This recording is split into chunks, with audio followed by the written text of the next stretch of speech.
Olá pessoal, bem-vindos a mais um Por Trás do Jaleco. Hoje eu tô aqui com a Fabi. Novamente, estamos dando continuidade ao nosso bate-papo muito legal com a doutora Bianca Ramalho. Nós fizemos um programa na semana passada, mas tinha tanto assunto que nós resolvemos dar continuidade. Então a doutora vai continuar o nosso bate-papo, porque a gente tem muitas perguntas para fazer ainda. Antes da gente começar o nosso bate-papo, eu queria agradecer os nossos super patrocinadores, a Brasil Trading Fitness Fair, a agência MR da 20 e a Summer Life Nutrition. Vamos começar de novo o nosso papo, tem muita coisa que eu quero saber ainda. Bora lá, estamos aqui para isso. Doutora, agora aquele papo que todo mundo acha super interessante, eu quero saber. Quando o paciente chega no teu consultório e fala, doutora, eu vim aqui porque eu tô querendo tomar um negocinho, o que a senhora me passa? O que eu posso tomar para ficar fortão ou para ficar muito magra e definida, ou definida e tudo junto? Como é que é? Então, na verdade, Ju, é assim, legalmente, se a gente for olhar a legislação, não é permitido prescrição de hormônio para quem não tem deficiência hormonal. Então, quando a gente pensa em estética, performance, tanto que para esporte de alto rendimento é doping, a gente não tem a permissão da prescrição. Só que a gente sabe, até por conta, né, das especialidades médicas e por conta dessas investigações, das necessidades individuais, muitos médicos acabam prescrevendo os hormônios. Então, o que é, primeiro de tudo, importante a gente falar? Não é um caminho mais rápido, não é um caminho mais fácil como muita gente acha. Então assim, me dá esse hormônio que aí eu vou administrar, vou tomar isso e vou daqui uma semana tá super bombado, maravilhoso. Quero tomar GH. Exatamente, tipo sempre, isso. Né? Então assim, é o que eu sempre falo, seria maravilhoso se fosse, Sim. né? Porque era só a gente tomar testosterona, GH, ficar sentado no sofá sem fazer nada, continuar comendo e ia ficar com o corpo top. Exatamente. Não é isso que acontece. Então, qual que é a primeira conversa? Tudo bem, você quer tomar? Vamos ver. Mas primeiro tem que estar bonitinha a dieta, o treino certinho. Porque, por exemplo, a gente tem 4 pilares para conseguir os resultados, que são os mesmos 4 pilares para ter uma vida saudável.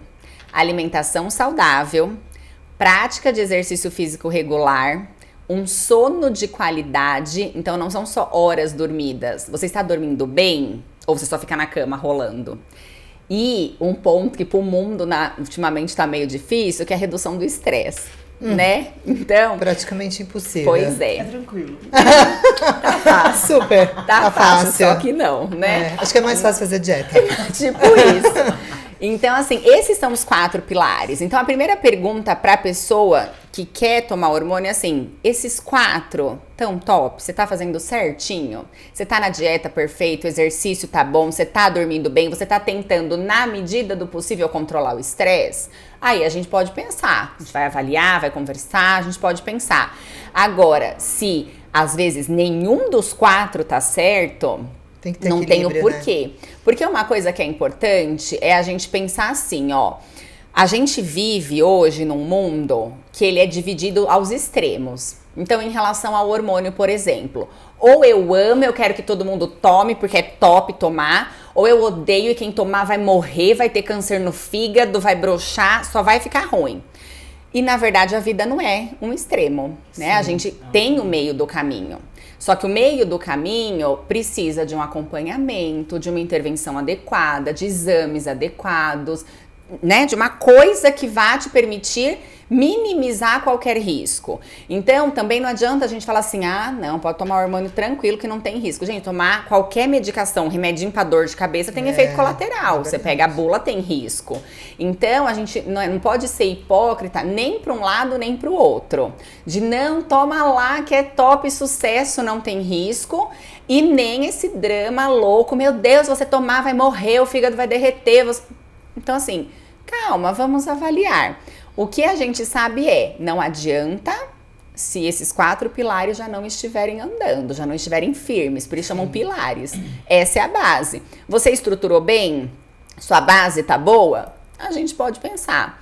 Se você não estruturou bem, você tá querendo milagre, né? Você tá querendo resolver as coisas de um jeito que não vai resolver. Aí não vale a pena. Mas ainda tem muita gente que chega no consultório e fala, quero Tem, tomar um sabe negocinho. por quê? É um negocinho só. Mas hoje, muito mais do que hormônio, eu acho que até porque isso ficou meio endemoniado, assim, né? O hormônio vai matar, vai morrer, não sei o quê.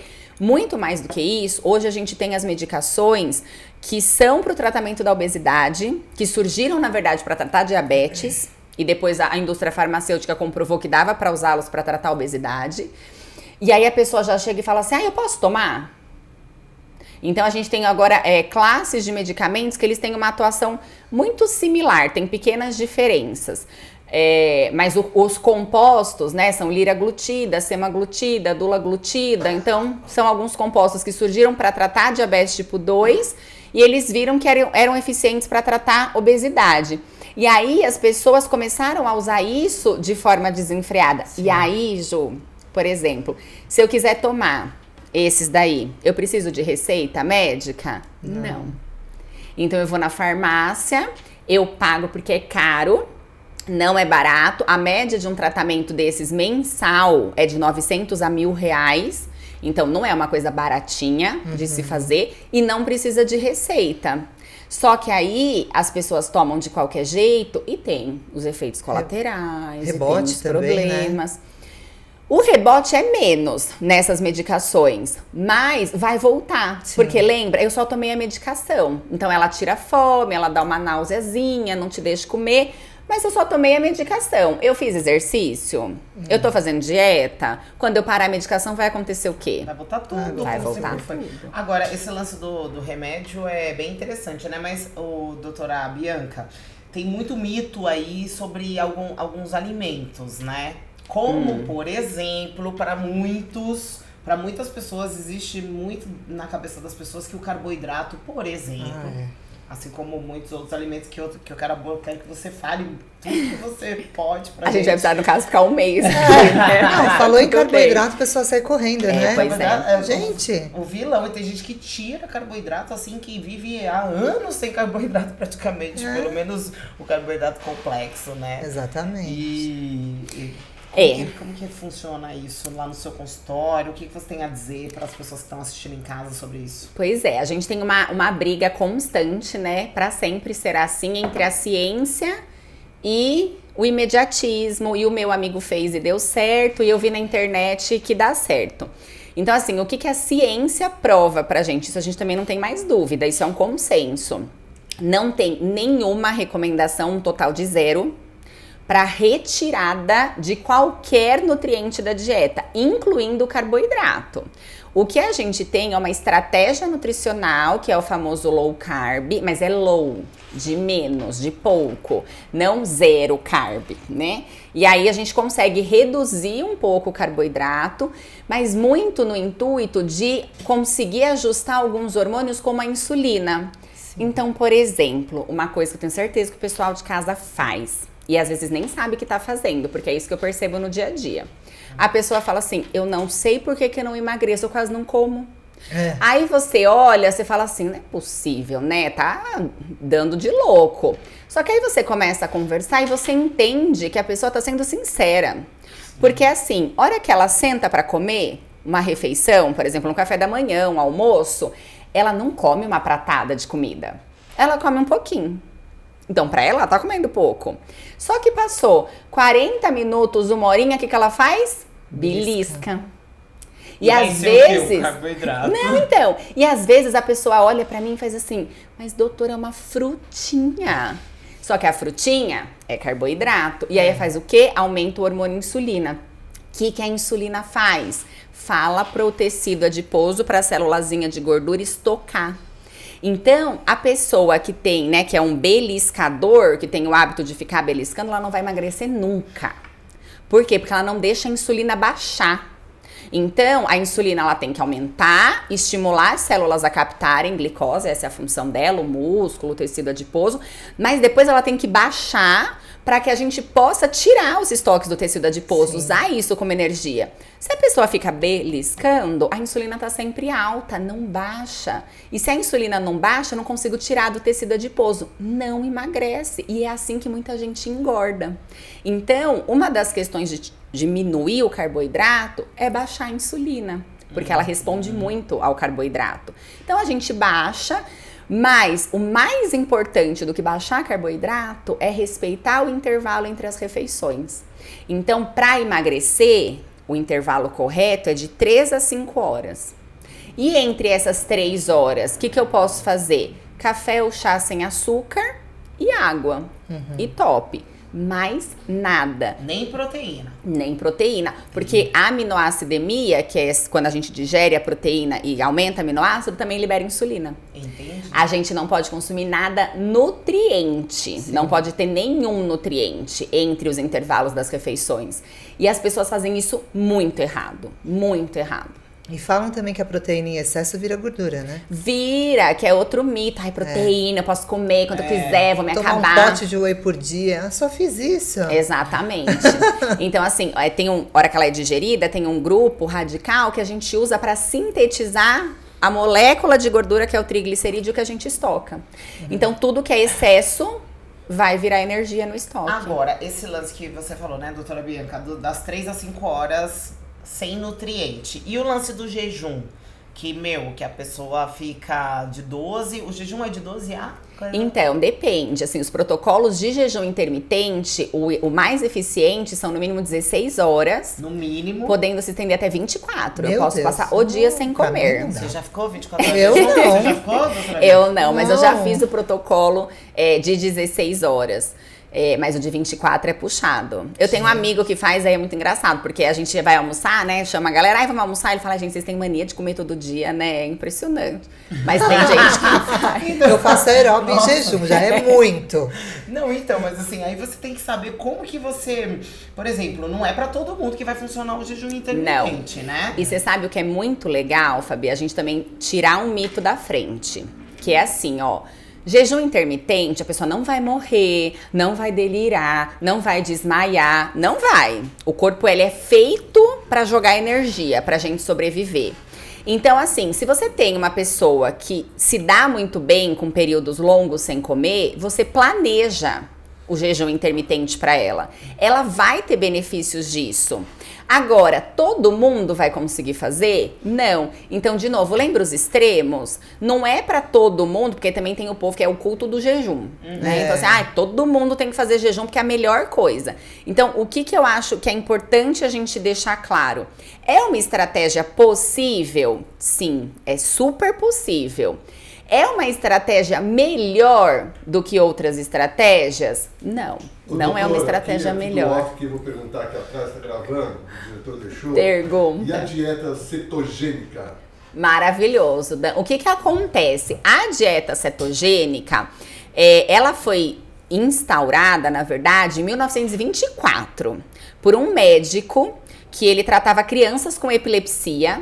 E aí, eles começaram a perceber que essas crianças que faziam um consumo de, geralmente é 60% pelo menos do consumo de lipídio, que faziam esse consumo de lipídio aumentado, diminuíam as crises epiléticas.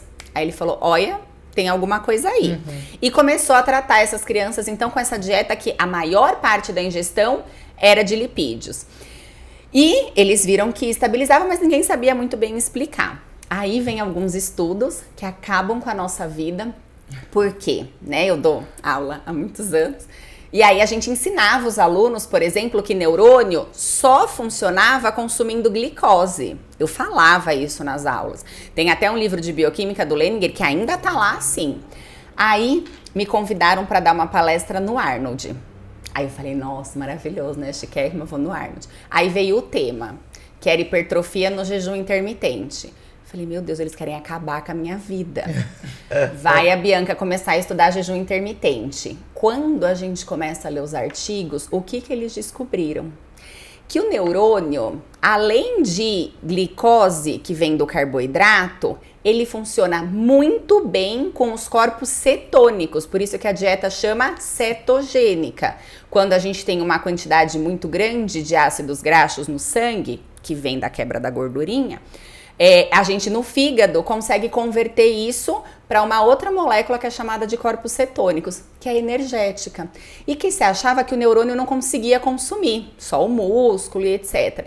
Aí, o povo não só provou que o neurônio consome corpos cetônicos, como que ele funciona melhor com corpos cetônicos do que com glicose.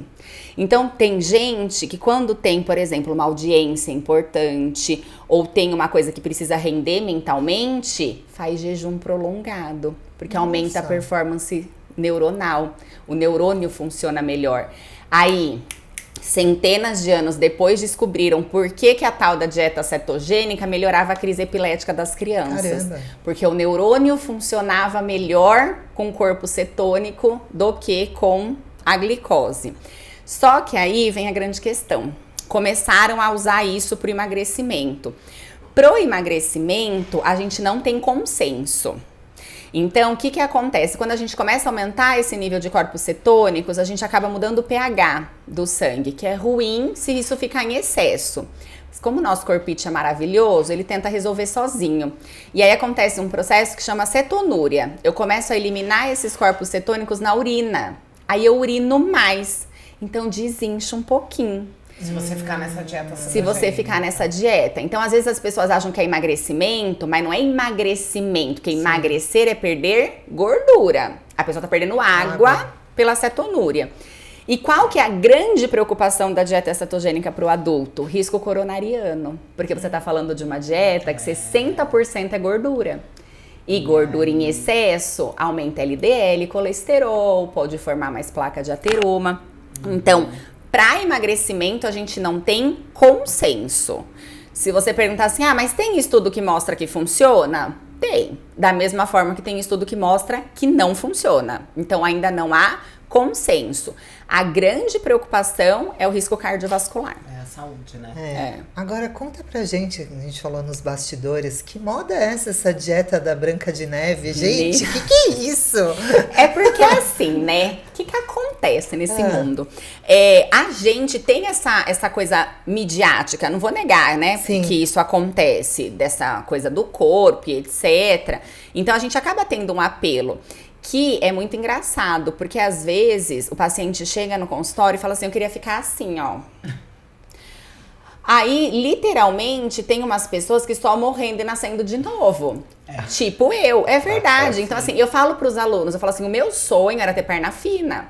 Porque eu acho chiquérrimo, aquela mulherada com aquelas pernas finas, aquelas saias maravilhosas, acho elegantérrimo. Só que se você olhar minha foto no berço, minha perna é grossa. Então, assim, nunca serei, entendeu? Isso é uma grande frustração. Exatamente. Aí é que eu acho que é o ponto do discurso de muito influenciador, de você aceitar Como o jeito que você é. E é esse o sentido. O aceitar como eu sou, assim, o meu biotipo me permite o quê? Isso. E a sua melhor versão dentro do seu biotipo. Então, é meio piegas, né? Mas é isso. Seja a sua melhor versão, que é o que a gente consegue entregar. Sim. Então, eu acho que quando tem essa conscientização, já é um pouco mais fácil. Porque, às vezes, a foto que a pessoa mostra, nem a pessoa da foto é daquele jeito. Com Sim. Né? certeza. Porque tem o certeza. Photoshop, tem aquela valorização. E aí você fala assim, será que essa pessoa, ela é assim? Você quer ficar assim, mas você acha que ela é? Porque às vezes não é. Sim. Às vezes é um maioria das monte de vezes, Photoshop. É, mesmo porque foto é um ângulo, né? Também, é uma posição, é um ajuste. Então, eu acho que a grande característica é a gente conseguir nortear a pessoa para que, se ela quer estética, ela busque estética. A gente tem como oferecer isso, mas para ela, dentro do padrão dela, dentro do que é possível, e não essa ilusão de que eu quero ficar de tal jeito, eu quero, né, ter o corpo de tal pessoa, sendo que muitas vezes não vai ser possível. Então, acho que a gente tem que trabalhar muito dentro do que é possível. Mais do que essa coisa do eu quero ficar, eu quero ser de tal forma. Eu acho que é possível, né, gente? É possível a gente pensar em viver bem, você viver bem dentro do seu corpo, buscando mesmo você buscar uma alimentação melhor. Com saúde, né? Com saúde. Isso acaba sendo uma mudança de comportamento, né? Você acaba transformando a vida das pessoas pela mudança de comportamento. Porque quando você muda o comportamento, ela acaba sendo isso pra sempre. Na verdade, quando você acaba falando assim, eu quero chegar nesse. Eu quero chegar nesse corpo. Mas e aí, depois que você chegou? Você vai querer. É isso, é dinâmico, né? É constante o processo. E tem uma coisa também que eu acho que é bem importante, que a gente também acho que já comentou no outro programa, mas que eu acho que vale a pena reforçar, é essa coisa da gente não se cobrar tanto de não conseguir fazer tudo de uma vez. Isso acontece também muito com os pacientes. Então, às vezes a pessoa fala assim, nossa, mas eu não tô dando conta de fazer a dieta, o treino, o não sei o que, não sei o que. Tá, o que você dá conta? Vamos começar por isso, vamos começar pelo que você dá conta. Então, a própria pessoa ter essa percepção das pequenas recompensas, entendeu? Porque às vezes a gente realmente não vai conseguir carregar 100 quilos de uma vez daqui pra cá. Mas será que eu não consigo ir pegando tijolinho de 10? Isso. E trago 10? E trago 10? Uma hora eu vou chegar no 100. Não precisa eu colocar o 100 nas costas e trazer pra cá. Então, eu acho que as pessoas, por si só, têm que ser também mais complacentes com elas mesmas, entendeu? Assim, no sentido de, ok, eu tenho que ter uma autocobrança pra ter uma disciplina, mas eu tenho que entender que é um processo. Eu acho que é aí que entra o grande profissional, né? Porque, na verdade, os alunos, os pacientes, as pessoas acabam olhando as pessoas que já têm essa vida na rotina e acho que é fácil, né? E às vezes as pessoas sempre falam assim, o dia que eu acordar com motivação, o dia que eu fizer isso, eu consigo ser como ela. E, na verdade, acaba sendo difícil para todo mundo. E a gente ainda vai entrar bastante nesse assunto, mas agora a gente vai ter que dar uma pausa rapidinha, mas daqui a pouco a gente volta.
Estamos de volta com Por Trás do Jaleco e eu queria fazer uma pergunta. Agora, o inverso de tudo que a gente falou. É o que falam sempre pra mim. Você não engorda de ruim? Como é que é? Porque tem muitas pessoas que comem e não engordam. Eu mesmo tenho muita dificuldade para ganhar peso. Quando eu faço o meu off, é todo dia aquela luta na balança e o negócio não sobe. Então, Ju, mas vamos lembrar, né? Que a gente quer ganhar esse seu peso aí de músculos, né? A gente não quer a gordura nem no off. Tanto que a gente fala que o off bom é o off limpo, né? Sim. O off bonitinho. O que, assim, no mundo, por isso que a gente tem hoje um problema de obesidade mundial. Lembra que o corpo, ele vai querer sobreviver. Essa é a meta dele. Então, para a maior parte das pessoas do mundo, é mais fácil engordar, porque o corpo tá preparado para isso. Agora, a gente tem a questão metabólica sendo individual. Isso tem fator genético, principalmente. Isso tem relação com o tipo de fibra, com o número de enzimas, com respostas específicas. E isso faz com que algumas pessoas tenham mais dificuldade para modificar a composição corporal, especialmente pensando em hipertrofia. Então, são tipos corporais diferentes, que é o ectomorfo, endomorfo, mesomorfo. Então, a gente precisa, de novo, entender quem que é essa pessoa e, por incrível que pareça, é mais difícil hipertrofiar do que emagrecer. Nossa. Então, Uma luta. às Você que vezes, diga. exatamente. diga. Às vezes a pessoa fica nessa, ai, porque olha lá, eu queria ser assim, mas quem quer hipertrofia, a luta, ela é constante e muito mais ingrata. Porque se a gente acha que o peso de gordura volta rápido, perder o que a gente ganhou de massa muscular é mais rápido Muito ainda. rápido. Nossa, é muito ingrato. rápido. Só pra vocês terem uma ideia, se você ficar 4 dias, não são 4 semanas, nem 4 meses, nem 4 anos, 4 dias sem treinar, você já começa a ter processo catabólico aderido. Acho que no meu caso é meio dia. Então assim, Pensei. é uma realidade para poucas pessoas, não é o que a gente vê de mais comum, mas é um fator individual e aí a luta é muito maior no sentido da gente fazer os estímulos adequados. A dieta hipercalórica, o treino com estímulos adequados para as microlesões, para as adaptações, para que a gente possa não pode interromper, não pode titubear, não pode pegar gripe. Exatamente, De porque jeito senão nenhum, De você jeito nenhum. já perde de novo. É. Mas é uma condição individual, Sim, sim. que não é mais fácil de viver, né, Anjo? Nossa, Porque mas as pessoas é acham difícil, que viu? é. Vou te falar. Mas não é mais fácil de viver. E é o que eu mais ouço. Ai, gente, o que é isso? É macumba? Né? O que você faz? Porque assim, por exemplo, as pessoas elas não entendem que pra gente alcançar é tão difícil quanto. Sim, É acho que até difícil mais, pra todo né? mundo, na verdade. Tudo tem a ver com o tempo que você tá, o quanto você tá disposto a alcançar aquilo. Então algumas pessoas acabam indo por desespero da saúde ou pela estética e tudo mais, mas o que a gente realmente tenta trazer pra casa de vocês, gente, é conhecimento mesmo, Informação. né? Informação, porque a internet ela tá aí para ser usada para agregar, mas ela também pode tirar muita coisa e passar muita informação errada. Então, eu queria agradecer bastante, estou muito feliz. E, inclusive, a gente vai gravar mais um programa, entendeu? É muita coisa pra falar. Ilimitado, sabe? Ilimitado. Ilimitado é o assunto com a doutora Bianca Ramalo. Eu queria agradecer a minha parceira Ju e também queria agradecer os nossos patrocinadores, que é a Feira Brasil Trading Fitness Fair, a agência MR da Vinci e também a suplementação Summer Life Nutrition. E é isso, pessoal. Aguardamos vocês na próxima semana. Muito obrigada pela presença. Muito obrigada, Bianca. Obrigada, Ju. Obrigada eu.